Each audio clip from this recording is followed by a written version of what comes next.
since we've done an NHL Now roundtable, but no time like the present. And for this one, we're bringing in our friend of the fourth period, Dave Pagnotta. Dave, I missed you. I spent so much time with you in the Edmonton bubble, eating everything on that Joey menu. Do you miss it? Do you miss that food? Oh, yeah. We took care of that place quite nicely. They took care of us as well. I think we tried everything on that menu. For the record, it was the only place. Right, exactly. The only place. But they did treat us very well, and the food was fantastic. But let's talk some hockey here. I'll start with the Montreal Canadiens. It has been such an interesting season for the Habs, and Bergevin's done pretty much everything. I mean, he relieved Stefan Waite mid-game last night. The goaltending coach, Kirk Muller, is gone. Claude Julien's gone. There was numerous additions made in the offseason. Is this all an indication, really, of how much pressure the general manager is under to see some success?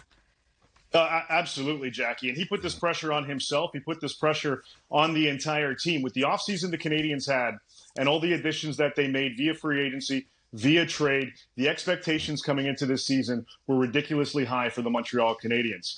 And if you hit any kind of bump in the road, there are going to be some kind of consequences, whether it's on the ice, a benching, somebody sitting, like we saw with Thomas Tatar earlier on in the season, or you make some substantial changes. The Canadiens make the coaching change. They bring in a bit of a new voice in Alex Burrows to the staff. And we, as you mentioned, and we find out last night, midway through the second period, Marc Bergevin drops the hammer on the goaltending coach, bringing Sean Burke back into that role.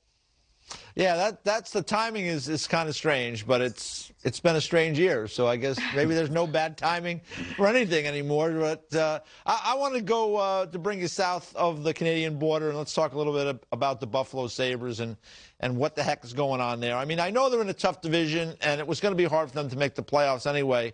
But they've got a number of good players on their roster, and it seems like almost all of them are underperforming. Are you hearing any word about what may happen next there? Is there even the odd thought of Jack Eichel maybe moving on from there? What are you hearing about that little bit of a fire that's happening in Buffalo? Yeah, it's spreading. There's no question about that one, EJ. The Buffalo Sabres are in a world of hurt. Their guys are frustrated. There's no question about it. You see it on the ice. They're playing a little bit too lax.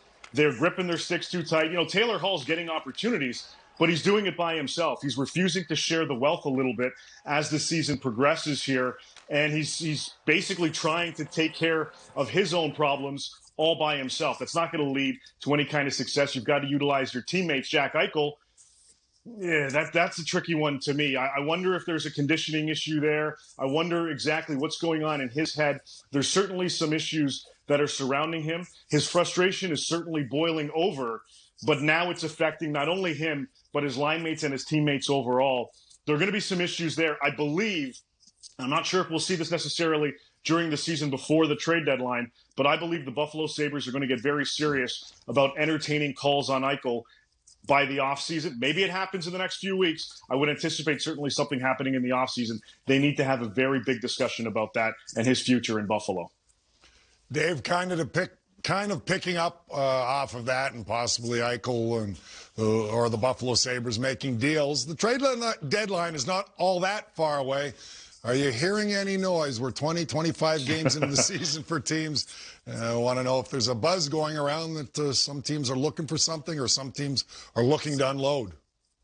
Yeah, the conversations and the discussions are certainly picking up, and we're going to certainly hear more of this as the weeks progress leading up to that April 12th trade deadline. But there are teams that have made it known that they're willing to listen already as we approach the halfway point in this season. The Nashville Predators, certainly one club that has a number of pieces available. There are others, of course. Vancouver's basically getting there, Detroit as well. But Nashville's an interesting one. They've got some key pieces that they're willing to move.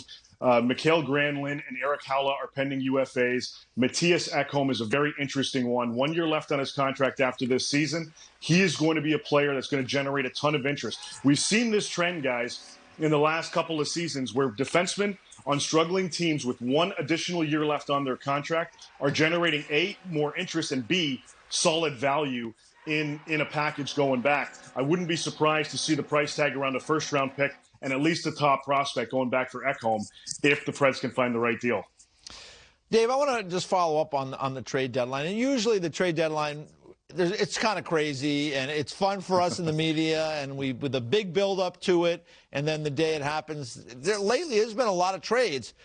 This year, it is going to be different. It's a shortened season. We have a flat cap. We have this quarantine situation where if you get traded from a U.S. team to a Canadian team. That's problematic. Do you think that will curtail, all those things combined, will curtail some of the wheeling and dealing that we normally see? Yeah, it's good. It's, as you mentioned, definitely different. And the quarantine issue certainly plays a factor for teams on the Canadian side of things that are looking to add to their rosters. Toronto being one of them. The Edmonton Oilers would like to make an addition as well. Wouldn't be surprised if the Habs, if they can get things going again, start to look as well for some veteran presence to add down the stretch. But that's going to play a factor, and it might effectively result in those teams perhaps making additions a little bit sooner than later. You hit April 12th. That's about, right now anyway, 1 month before the start of the playoffs, providing we stay on track here. So we'll see certainly how that affects the Canadian teams. On the American side, not that much of a big distraction overall, but certainly something to factor in for them. Discussions are always going to happen, guys. Teams are going to talk. It's just a matter of whether or not they're willing to go that extra step and pull the trigger on a deal. Listen, I'm seeing all these articles and hot takes like trade deadline is going to be a snooze fest. April 12th is my birthday, so it will not be a snooze fest for me because there will be cake and there will be pizza no matter who gets traded or doesn't get traded on April 12th, trade deadline day. Dave, always a pleasure catching up with you. Be well, my friend.